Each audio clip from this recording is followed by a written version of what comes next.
हाय students, मैं C R C Sharma, chairman VSI Jaipur. आज आप लोगों से डिस्कस करने वाला हूँ सीए फाइनल ईएफएम सितंबर 25 एग्जाम के लिए ABC analysis and sure success strategy. जैसा कि आपको पता है कि ईएफएम का पेपर कई बार तो इजी आता है और कई बार बहुत ज़्यादा टफ आ जाता है। तो बहुत ज़्यादा टफ आ जाता है तो स्टूडेंट्स को टफ इसलिए लगता है क्योंकि उन्होंने उसकी प्रैक्टिस नहीं करी थी, क्वेश्चन हाथ से सोल्व नहीं करे थे, इसलिए लगता है कि मतलब ये बहुत ज़्यादा टफ पेपर रहा। लेकिन अगर आप हाथ से सोल्व कर के सारे क्वेश्चन सोल्व करोगे, तो फिर किसी भी तरीके से घुमा-फिरा के अगर पेपर पहुँचेगा तो आपको कोई दिक्कत नहीं आएगी और वो पेपर कर लोगे। तो आप लोग इसको वैसे का यूट्यूब चैनल सब्सक्राइब करके बेल आइकन दबा के रखें, जिससे कि इम्पोर्टेंट स्ट्रेटजी आप लोगों के साथ में शेयर हो सके और साथ ही अपने दोस्तों को शेयर करें, जिससे कि ज़्यादा से ज़्यादा का इसका बेनिफिट मिले और कमेंट में ज़रूर बताना कि इसका बेनिफिट आप लोगों को मिला या नहीं मिला। तो उसकी मैं एबीसी एनालिसिस यानी चैप्टर को 3 कैटेगरी में बाँटा हुआ है। पहले ए कैटेगरी है, जो बिल्कुल ईज़ी क्वेश्चन है और एग्ज़ाम में हमेशा पूछे जाते हैं।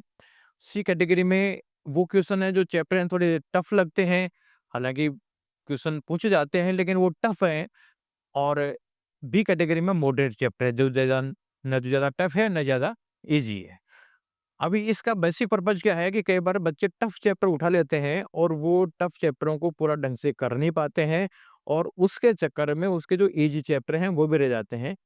तो यानी यहाँ पे ईज़ी से टफ का पैटर्न यहाँ पे है और इसमें अगर आप इस कैटेगरी वाइज़ पढ़ोगे, तो पूरा पढ़ लोगे, तो भी उसका फ़ायदा ही मिलेगा कि इम्पोर्टेंट चैप्टर्स पे ज़्यादा वेट मिल गया। और अगर पूरे नहीं भी कर पाते हो, तो लास्ट में वो चैप्टर बचेंगे जो कम इम्पोर्टेंट है।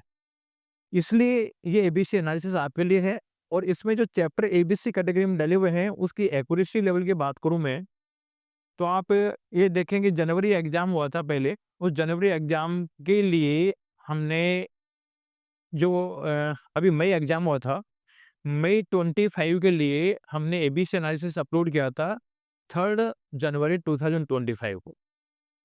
और उसमें बताए थे कि ए कैटेगरी में 56 मार्क्स के क्वेश्चन आएँगे, वास्तव में 60 के आए। बी कैटेगरी में 42 मार्क्स के आए थे, ये 38 के आए। यानी ए और बी में 98 के बताए थे, 98 के आए और टोटल 118 का पेपर होता ही है।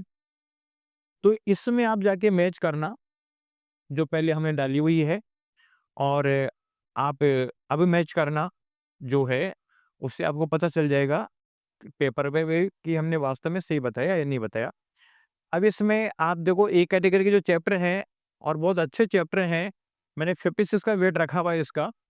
जैसे चैप्टर 3 है एडवांस कैपिटल बस्टिंग, 8 है म्यूचुअल फंड, 13 है बिजनेस वैल्यूएशन, 14 है merger acquisition and corporate restructuring, 5th है सिक्योरिटी वैल्यूएशन एंड 5th है सिक्योरिटी वैल्यूएशन और 6 है आपका पोर्टफोलियो मैनेजमेंट।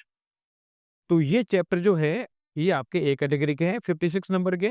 बी कैटेगरी में आपके जो है ये 3 तो प्रैक्टिकल है, डेरिवेटिव एनालिसिस चैप्टर नंबर 9, 11 है इंटरनेशनल फाइनेंशियल मैनेजमेंट, 12 है इंटरेस्ट रेट रिस्क मैनेजमेंट और 3 थ्योरेटिकल चैप्टर है, 15 स्टार्टअप फाइनेंस, 7 है सिक्योरिटाइजेशन और 2 है रिस्क मैनेजमेंट।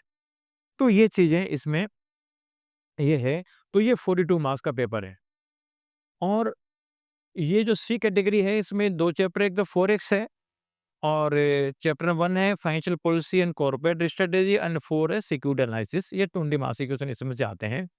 तो अगर आप एबीसी पैटर्न में रह के स्टडी करेंगे तो ज़्यादा से ज़्यादा को आपको बेनिफिट होगा। तो आप इस स्ट्रेटेजी को, जो ये हमने आज से चालू किया है, ये इंटर, फाइनल और फाउंडेशन तीनों के लिए आएगी।